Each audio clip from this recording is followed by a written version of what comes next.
être dans ces choses comme ça, ou bien, bon, je peux prendre enfant, hein. Bon, je vais me baser sur l'enfant, parce que si je parle de l'homme, c'est un peu, les gens sont pas prêts pour se sacrifier, vous voyez un peu, non?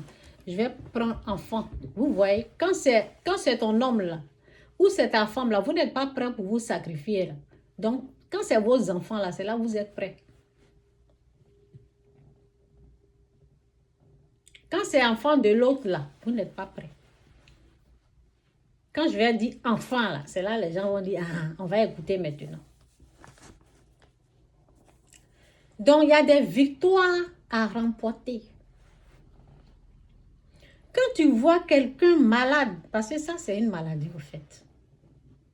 Un drogué. Quelqu'un qui est malade, qui est là. Et tu sais, tu es convaincu que c'est ton mari qui est pris en otage, qui est encore dans les bras de l'ennemi là-bas. Et tu connais la puissance, le pouvoir de Dieu. Tu recherches la face de Dieu. Tu pries, tu pries, tu pries, tu pries, tu pries, tu pries. Tu recherches la face de Dieu, tu pries, tu jeûnes, tu pries. Parce que quand tu vas rechercher la face de Dieu, Dieu va te montrer comment faire pour que la personne là soit libre. Pour conquérir, pour prendre.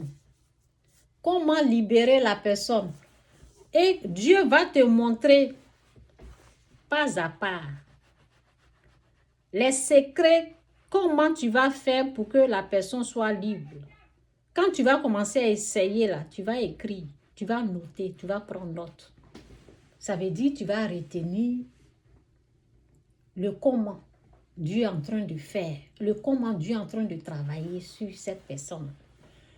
Et ça va être un témoignage, tu vas aussi utiliser pour aider ceux qui sont en train de traverser la même chose que ton homme ou ton enfant. Et ça sera un livre pour toi.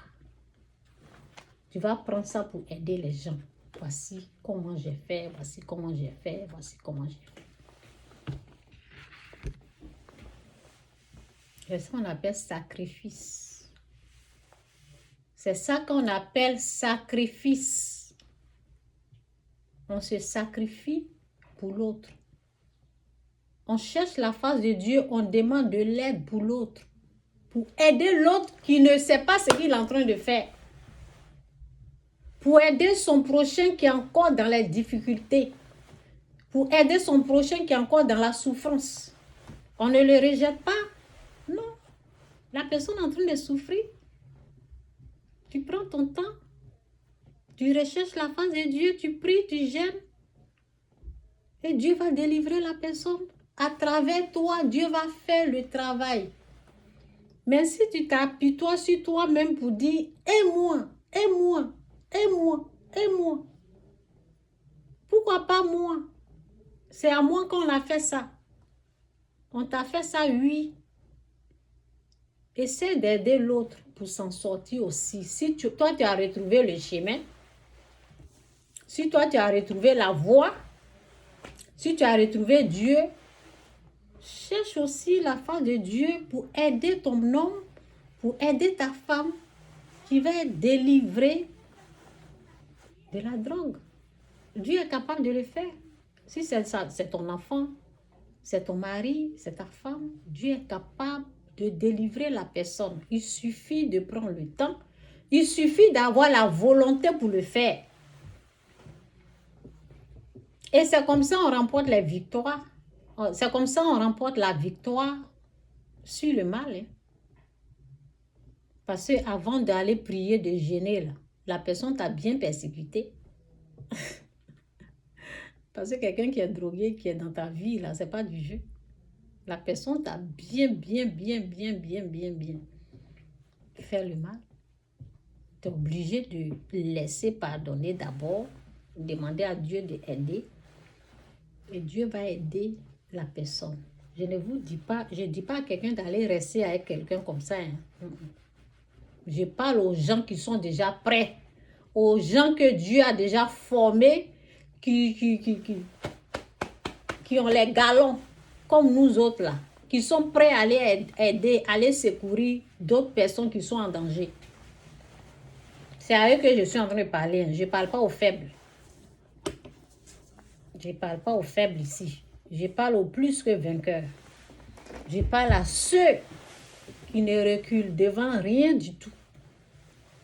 Ceux qui foncent même quand ça fait mal. Ceux qui n'abandonnent pas même quand ça fait mal.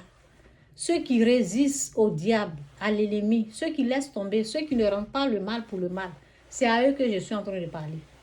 Je ne parle pas à n'importe qui. Ok? Dieu est capable d'aider.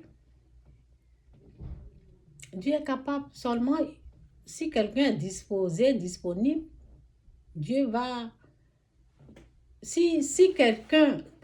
Au fait, quand tu aimes une personne, et tu sais que la personne est en train de traverser une souffrance énorme, tu reconnais d'abord la souffrance de cette personne.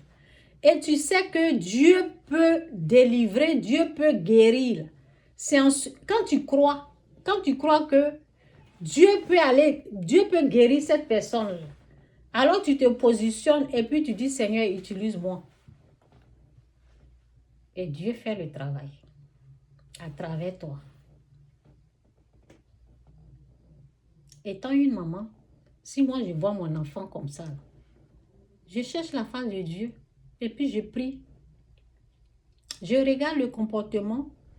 Si ça là, ça ne va pas là, je prie. Quand je finis là, je regarde encore et puis je vais voir la face de Dieu. Je dis, Seigneur, quoi faire? Il me montre.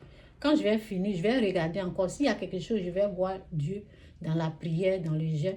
Je vais voir Dieu et puis il va me montrer quoi faire. Jeûne et prière, je continue jusqu'à ce que je vois le résultat que je veux obtenir chez la personne. Vous voyez un peu, non? C'est ça qu'on appelle sacrifice. C'est ça, quand j'ai commencé, j'ai dit, allez conquérir des champs de bataille, combat ceux qui sont déjà là. Il y a les choses qui sont déjà là, que tu vas les dégager quand tu jeûnes et puis tu pries. Ça va les enlever, Dieu va nettoyer, Dieu va purifier. Mais il a besoin des gens qui le font. Donc, quand vous voyez que vos enfants sont dans les difficultés, vos frères, vos soeurs sont dans des états chroniques comme ça, critiques, il faut chercher la face de Dieu. Ce n'est pas la peine de les juger, de les condamner.